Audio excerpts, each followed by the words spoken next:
Bonsoir à tous et bienvenue à Perspective. Ce matin, place Saint-Pierre, le pape François a livré sa catéchèse lors de l'audience générale. Sans oublier le travail du synode sur la famille, il s'est arrêté sur la centralité du pardon dans la famille, qui est un trésor à redécouvrir avec l'approche de l'année jubilaire de la miséricorde. Voici un résumé de sa catéchèse. On ne peut pas vivre sans se pardonner, surtout en famille, car des torts et des blessures réciproques sont provoqués tous les jours.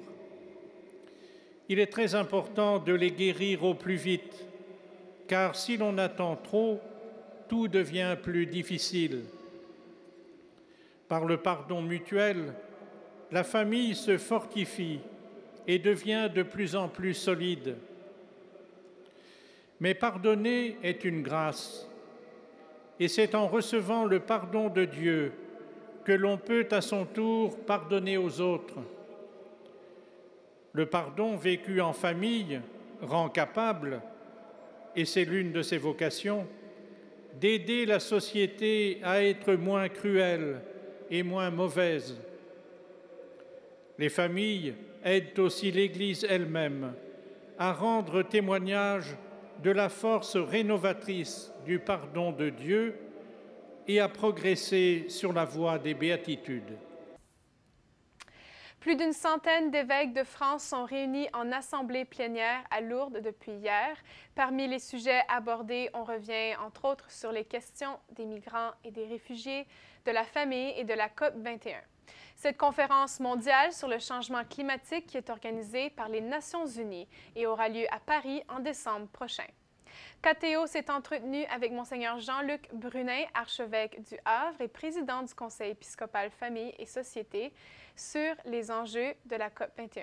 Il nous dit pourquoi les chrétiens se mobilisent pour cet événement mondial. On peut se réjouir qu'aujourd'hui, à peu près 135 États ont pris des engagements avec un aspect contraignant.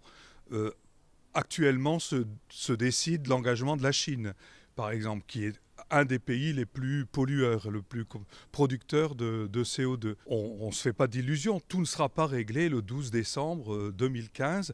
Il y a encore à faire et c'est un travail de longue haleine, mais tout le monde doit se mobiliser, autant au point de vue politique qu'au niveau des opinions publiques.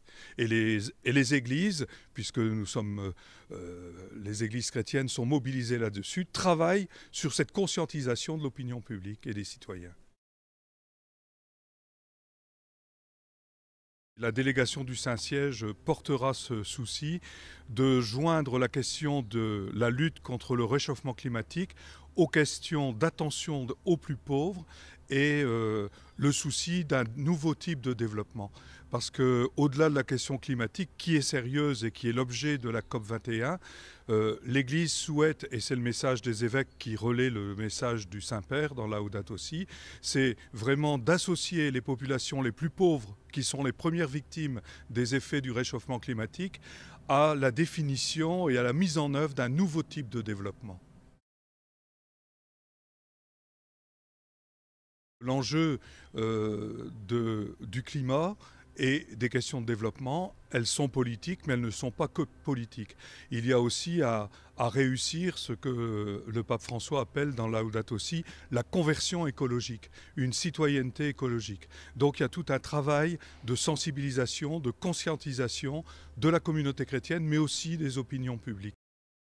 De plus, Développement et Paix a lancé une campagne en vue des négociations lors de la COP 21 intitulée « Créons un climat de changement ».